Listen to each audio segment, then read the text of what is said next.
Hey everybody, this is Andrew the Moo, and we're going to try something just a little bit different today. I want to do a retrospective of a game that I played a few weeks back, and this is a video that I've been working on the script and I've been working on the editing for a long time now, and so I'm wanting to get this right. But I want to do a retrospective, I guess somewhat of a review of that Dragon Cancer. And there are a few things that I want us to discuss about it. Again, this is going to be a retrospective, so what that means is I'm going to tell you about my experience playing it, what I felt, how I felt it, to what extent. I want you to know what went through my mind as I played it. And at the same time, at the end, I may share a few thoughts of, well, do I recommend purchasing it or something of that nature? I just want to share my thoughts concerning this. I don't really want to call it a game, it's more of an interactive story. Now, let's talk about something that I want to get out of the way before we get into the video, before we get into the game itself. There's been a little bit of I don't want to call it a negative outcry, but to an extent there has been, some fear, even some individuals who have viewed this as being a negative game simply because of the fact that Christianity is involved in it. Some refer to the disconnect that one would experience when playing this type of thing. They may say, I'm not a Christian, and so I'm going to be kind of confused playing through this. There's going to be a disconnect as I play it. And you know what? I understand that statement. There are many religious groups in which I really don't have real experience of, or of which I have no real knowledge. I would find it somewhat odd and even outside of my comfort zone to play a game that focuses on grief through their belief system. But at the same time, I would enjoy a look into the mind of some of their belief systems. If you had a video game that focused on grief through Buddhism, I would probably play it. And the big reason behind that is it helps me empathize with others better. And it's probably the fact that I'm studying to be a personal counselor, that's coming through. But I believe we need to be better at empathizing with people, whether or not we agree with what they believe with. I believe we need to be better at empathizing with individuals, whether or not we believe what they believe. I think too often we're too quick to discount individuals simply because they don't share the same viewpoint as we do, but I think we need to be better empathizers. And that's just a personal opinion there. At the same time, I want to mention the fact that I'm a Christian. And there are moments that I felt uncomfortable because I was unfamiliar with certain aspects of the beliefs of the Greens. And I think, though, one other thing we need to keep in mind is that not everything's made to cater to me. I realize that, me as a Christian, there are certain things on Steam that do not cater to my, beliefs. There are certain things on Steam that completely, would denigrate anything that I believe in. I realize that those things are there, and I understand that, life isn't made to cater to me as a Christian. Well, at the same time, if you don't agree with Christianity or you don't like it, well, life's not meant to cater to you and your wants either. And so just because it's there, doesn't mean that we have to get angry simply because, I don't believe what they believe. Life cannot always be about me. And I think that's something we all need to keep in mind. Now, some have even said that there's no purpose in there being a game revolving around Christianity on Steam, and all I'm going to say about that is we have games where you fling fecal matter, where you hide your Houdini, as you flog your little magician, as you click a jar of mayonnaise, or as you throw money at a crying woman who is chained to a stripper pole. Yes, those games exist on Steam, and yet it's a game with Christianity being mentioned that we don't need on Steam. Okay then. One last thing I want to say concerning this. The Christianity here is not heavy-handed. One thing that I really dislike is a heavy-handed Christianity. I'm an individual that if you said, hey, let's go watch X, Christian movie, like, I haven't seen God Is Not Dead.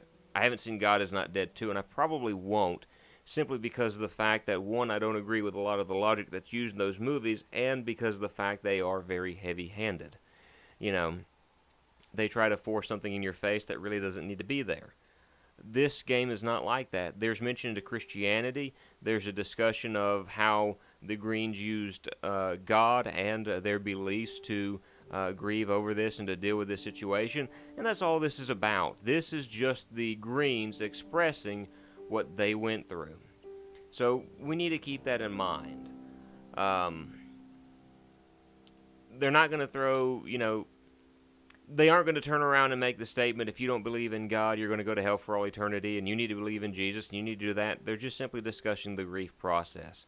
So if you were a little leery about getting the game, you can rest, you can rest easy knowing that you may not believe the same thing that they do, but they're not going to throw it all in your face like, aha, an unbeliever. All right, now as far as the game itself, the game begins in a beautiful wooded area. The music and the imagery are phenomenal. The graphics in this game are not, state-of-the-art 3D. It's not going to be like high definition, but it's very stylized, very artistic, and I like the way the art was done and the colors and the brightness and things of that nature. I think they did an excellent job. The music is also phenomenal. John Hillman did the soundtrack for this game, and you can find a link to it in the description box below. I would highly recommend purchasing the soundtrack to this video game. John Hillman did an excellent job with the composition, and the music still raises the hair on my body. I re-listened to some of the opening music from the game, and literally it sent tingles up my spine. Even as I worked on the script of this, I listened to some of the soundtrack. So upon flying into the wooded area, we hear the laughter of a small child. It's Joel. And you can hear Ryan telling Joel, "Oh, don't touch the birds. No. Don't touch the birds. No, the birds. Yeah. In fact, it's here that you are introduced to the Green family. And I think it's important to an extent to introduce the game more in depth at this point, just in case you aren't familiar with it. This is an interactive story where you take control of Ryan and Amy Green, the parents of Joel Green. Joel, as the game points out, is different from other children. He's 5 years old and he can't speak as well as others. The big reason for this is because of what cancer has done to the young boy. And I remember at this point I'm making little quips here and there and I'm trying to be funny. I think I made mention to an old joke that I heard from Mitch Hedberg way back in the day when he talked about how ducks eat for free at Subway. Well, here I am taking control of a duck eating bread, and so I made a reference to that. There's also a Let's Player I know by the name of Errata, and he has a tendency to quack at times in a Discord chat that I'm a part of, and so I refer to this as Errata's favorite game. I also called it Duck Simulator 2015, even though it's 2016. Now, you may be cringing at all of this, going, you call those jokes? Well, at the moment, you've got to understand what's going through my mind at this moment. I understand the fact that by the end of this game, I'm going to end up having a breakdown. I didn't lie to myself and make the statement, oh, I'll be fine with this. When it's all said and done, I'll have nothing to worry about. I knew I was going to be crying before this was all said and done. And I think those little quips were me trying to shield myself from what was going to happen. Now the scene shifts to a playground where you have the opportunity to play with Joel. You can swing him on a swing, you can catch him as he slides down a slide. And as you do so, you constantly hear these little... Now at first I had no idea what it was. I couldn't figure out why it was every few seconds I was hearing a... Turns out it's Ryan's phone. Joel has been throwing up and they thought it might be due to really bad acid reflux. At this point we come to the realization that something is very, very wrong with Joel. Very, very wrong with him. And whereas it may not be very apparent at the beginning, the next scene we see Joel strapped to a hospital gurney and the shadow of a dragon flies overhead as you hear the sound of a helicopter. At this moment, I want to kind of make reference to, the game's title and even some of the imagery of a dragon. This game is referred to as, that dragon, Cancer. And I think it's interesting that that's what they use to describe what cancer is. It's a dragon, and I think that is an excellent explanation of it, because you think of a dragon, a giant, deadly, destructive lizard. All it does is wreak havoc everywhere it goes. It doesn't matter whether it's going to a big, a big castle or a big city or a small village. It's going to destroy whatever is in its path. It's going to destroy whether you are old or whether you are young. And cancer is going to do its best to harm whatever is in its way. It's very powerful. I think that that's an excellent explanation. The next few scenes show us at the hospital where Joel is receiving treatment. We see Ryan rocking Joel, who is hooked up to his chemo treatment. We see Ryan watching Joel sleep as you have the opportunity to play a minigame. Joel is flying through the air with inflated hospital gloves, keeping him afloat, and the object is to move around with the mouse or a joystick if you're using a controller to keep him afloat. And as you're floating through the air, there are these black, thorny, they look almost like tumbleweed, although that's probably not what it is. It's probably more of a representation of the cancer, so to speak. But you're trying to avoid these, and I begin to freak out towards the end because I realize that this is a fruitless effort. It becomes too difficult to keep him up, and he falls. And the time spent at the hospital is represented by a race around the main hallway. It starts in January 2010 and ends with a wreck on November 3rd of the same year. It seems that Joel is not responding to treatment as he should. Now at this point I remember getting very somber. The very next scene, Amy is humming a hymn to Joel.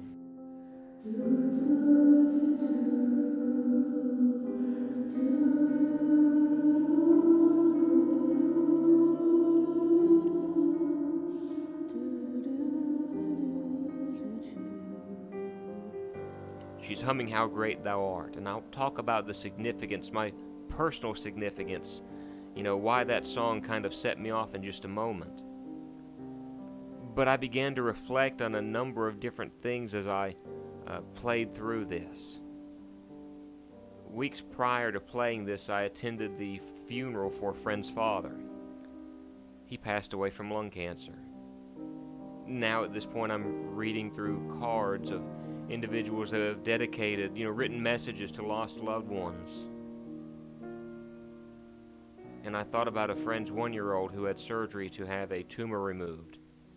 She actually had to have a blood transfusion recently. Why? Because of cancer. I thought about my friend whose health I watched fade over 3 years due to mesothelioma. In fact, the day before I played this game, I had the honor of being able to speak at his memorial service. And the first song we sang was How Great Thou Art. As I worked on the script to this, I thought of a teacher of mine in high school whose granddaughter passed away from cancer at the age of 5. And all I could think of is how cancer has affected a number of different individuals that I have known. Even as I'm speaking right now, I think of a lady that I know who I visited with not long ago who has lung cancer. And she's still going through chemo as we speak. And as I thought of these individuals, as I heard How Great Thou Art, as I read through these cards, I began crying. And I'm not ashamed to admit that. Because I remembered everyone that cancer has affected in my life. And really and truly, one thing you need to keep in mind is as you play this, those old wounds are going to be dug up and you will feel sad. One thing I greatly appreciate about this game is its use of perspectives. You have the opportunity to see the game through the perspective of a duck at the beginning. At one point, you get to see the perspective of 2 doctors who are discussing the fact that, Joel's cancer is terminal. And you can see the things that are going on in their minds as they're discussing it with Ryan and Amy. And of course, you can get into the head of Ryan and Amy as well. You even get to see the eventual differing reactions of Ryan and Amy. Ryan, it seems, began to sink into a deep depression and doubt as he began to question his faith. Amy seems to be holding on to the course, but I kind of wonder how well she was really doing it, because at one point, Ryan tells Amy that she's drifting aimlessly without any oars to, set her direction, and she tells him that he's drowning.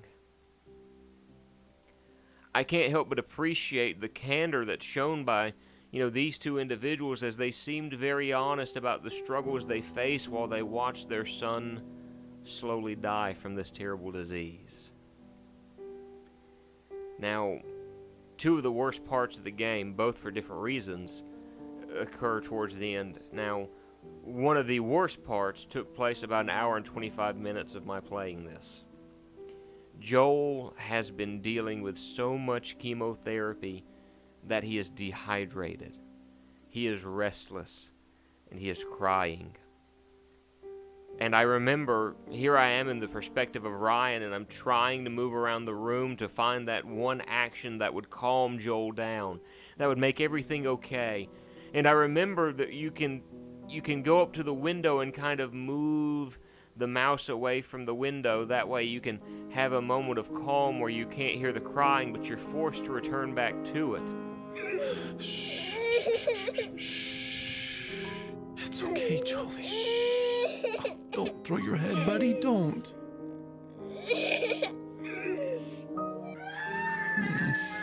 Oh, he won't stop crying.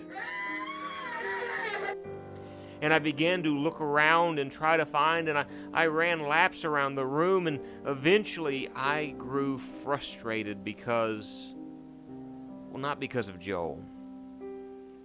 I understand the fact that Joel was a small child who was in pain and discomfort. He didn't know why he was feeling this way. He just knew he was feeling this way. He wanted it to stop, but he also didn't know how to make it stop. And so Joel was frustrated and not knowing how to handle things. Keep in mind, he's a very young child. All he knows to do is cry. I grew frustrated because I realized that Joel was hurting, and there was nothing I could do to make it stop. And suddenly I began to feel a little of what Ryan may have been feeling, as he too struggled to find what he could do for his son. And of course, in the very next scene, Joel dies. Sadly enough, though, the emotionalism of this scene is, in my opinion, destroyed by the candle lighting, or, the organ section. I had no idea what I was doing at this point. You're lighting candles, you're pressing down on an organ, you're trying to get all of this work together. And really and truly, I think it broke the mood that the game was trying to create at this point. It wanted you to feel sorrow. It wanted you to feel pain over the fact that Joel was dying and his parents were crying out, trying to figure out what they could do. Yet, it was all to no avail, but I really think it broke it up. And so when Joel died, it didn't have the effect on me that the game probably wanted it to have. But the final scene of the game brought me back to where it wanted me to be. Because the game ends with a picture of hope. It's a moment where the Greens portray a time when they can see Joel again. And when the moment I heard Joel make the statement, I remember you. You made it too. I'm glad you're here. I love it here. I bet you have liked it too. I began crying again. And I cried for some time after this. And of course, that is just a brief look at my experience. Now, at this point, you're probably wondering, all right, Moo, should I buy this or not? You know what, I'm going to be honest. I have a hard time saying you should or you shouldn't buy this because, again, depending on your beliefs and your thought process and things of that nature, you may not have the same reaction to it that I did. But I can tell you that my experience was very memorable. When I first bought this, I think I bought it on sale. It's normally $14.99, but I got it while I was on sale. Even then, I'm kind of wondering, what is this going to be? Am I going to regret spending all of this money? What I experienced was a story that was from the heart. It was filled with great substance, and while it's terribly sad, it ended on a very positive note. You know, even if one does not believe as the Greens did, I'd rather see a story that ends with hope rather than he died. And we'll have a great day. I can say that this game is something that, when it was all said and done, it triggered emotions and experiences that I haven't felt in a long time. Yes, it dug up terrible memories, but it reminded me of something wonderful. And that is the memories that we can share of those whom we have lost. If you're interested in the game, I'm going to leave a link in the description box below. And this is my retrospective kind of review of That Dragon Cancer. I hope you enjoyed it, and I will see you guys in the next episode. Hope you have a great day.